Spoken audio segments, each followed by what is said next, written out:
তোমরা অনেকেই আমার কাছে জিজ্ঞাসা করছো, দিদি তোমার বেবিরা কি খায় এখন। তো সত্যি কথা বলতে গেলে ওদেরকে বেশিরভাগ দিন আমরা ডিম আর আলু দিই।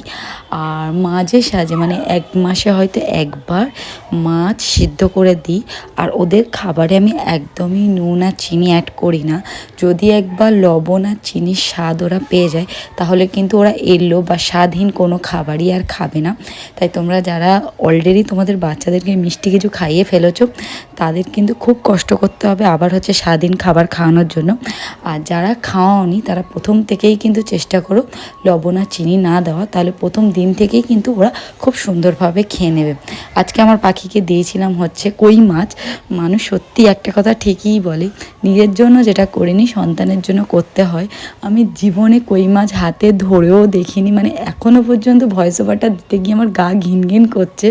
মানে কি বলবো, এত বাজে গন্ধ। আমি অন্তত 4 রকম সাবান দিয়ে হাত ঘষে ঘষে ধুয়েছি, তারপরেও যেন মনে হচ্ছে গন্ধটা লেগে আছে। যাই হোক, আমার গল্পের কথা বাদই দিলাম। তোমরা তোমাদের বেবিদেরকে পারলে কই মাছ, শিং মাছ এইসব খাইও, এগুলো ভীষণ ভালো। ঘেন্না লাগলেও কিছু করার নেই, বাচ্চাদের জন্য সব কিছুই করতে হবে, তাই করছি আর কি।